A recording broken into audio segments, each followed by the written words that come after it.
এই ভিডিওতে আমরা সপ্তম শ্রেণীর ইংলিশ চ্যাপ্টার 16.11 নিয়ে আলোচনা করব।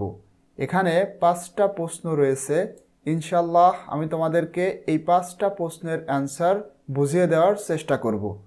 নাম্বার 1-এ যে প্রশ্নটা করা হচ্ছে, why does Duke senior say that life in the forest is sweater than that of the court? কেন ডিউক সিনিয়র বলেছে লাইফ ইন দ্য ফরেস্ট মানে বনের জীবন বা বন্য জীবন এটা কোর্ট বা রাজ্যর জীবন থেকেও সুইট? তিনি কেন এই কথাটা বলেছে?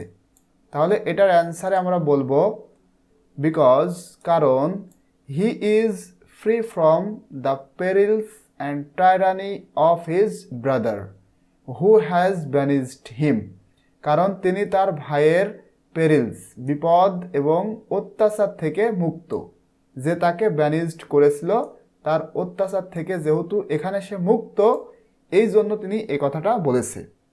আমরা কিন্তু অলরেডি জানি যে ডিউক সিনিয়রের ছোট ভাই ডিউক ফেডারিক সে তার বড় ভাইকে বিতাড়িত করেছিল, সেজন্য তিনি এখানে বলতেছেন যে আমি আমার ভাইয়ের বিপদ এবং অত্যাচার থেকে যেহেতু মুক্ত, এই জন্য কোর্টের জীবনের থেকে বন্য জীবনটাই আমার কাছে বেটার। নাম্বার 2-এ যে প্রশ্নটা করা হচ্ছে, আর all the characters happy in the forest মানে এই বনের প্রত্যেকটা চরিত্রই কি সুখী? তাহলে এটার অ্যান্সার আমরা বলবো not all the characters are happy in the forest মানে বনের প্রত্যেকটা চরিত্রই সুখী নয়। কারণ এখানে জ্যাক নামে একটা ক্যারেক্টার আমরা দেখেছিলাম, সে কিন্তু মেলানকলি বা দুঃখিত ছিল। নাম্বার 3-তে বলা হচ্ছে হোয়াট মেক্স জ্যাক স্যাড মানে কোন জিনিসটা জ্যাককে দুঃখিত করে?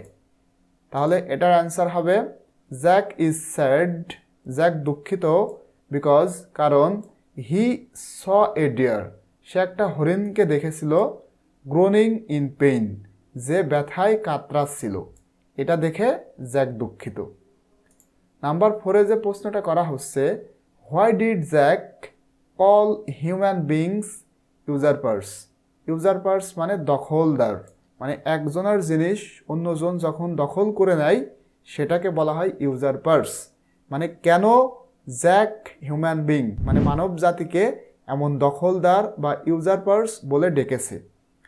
তাহলে এটার অ্যান্সারে লিখব বিকজ, কারণ they take control of the forest তারা বনের বা জঙ্গলের দায়িত্ব নেয়, উইদাউট হ্যাভিং দ্য রাইট কোনো অধিকার ছাড়াই এই বনের দায়িত্ব তারা নেয়।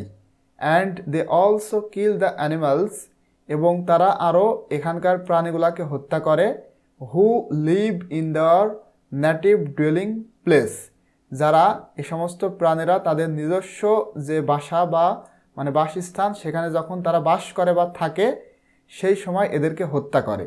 এই জন্য মেইনলি জ্যাক এটা দেখে মানব জাতিকে ইউজারপার্স বলে ডেকেছে। নাম্বার 5-এ যে প্রশ্নটা করা হচ্ছে, animals are losing their natural habitats প্রাণীরা তাদের প্রাকৃতিক যে বাসস্থান সেটা হারাচ্ছে, what can you do to protect them এগুলা রক্ষা করার জন্য তুমি কি করতে পারো? তাহলে এটার অ্যান্সার আমরা লিখতে পারি we can do the following things আমরা এই কাজগুলা করতে পারি। তুমি যখন এটা লিখবা তখন উই এর জায়গায় লিখবা I can do the following things.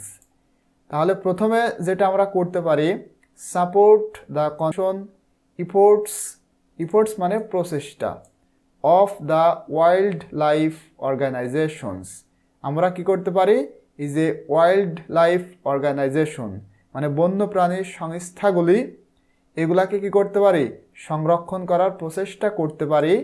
And volunteer for there activities এবং তাদের কাজকর্মে অংশগ্রহণ করতে পারি। ভলেন্টিয়ার মানে স্বেচ্ছাসেবক, মানে নিজ দায়িত্বে যে কাজগুলা করা হয়। এরপরে আমরা যে কাজটা করতে পারি, অ্যাভয়েড কাটিং ডাউন ট্রিজ আমরা গাছ কাটা বন্ধ করতে পারি মানে এড়িয়ে চলতে পারি। অ্যান্ড প্লান্ট মোর ট্রিজ এবং অধিক পরিমাণে গাছ লাগাতে পারি। To create a green environment মানে একটা সবুজ পরিবেশ তৈরি করার জন্য আমরা গাছ না কেটে বেশি বেশি গাছ লাগাতে পারি। ফাইনালি যে কাজটা করতে পারি, raise awareness among the people about the importance and benefits of the biodiversity and the ecosystem, মানে জীববৈচিত্র্য এবং বাস্তুতন্ত্র।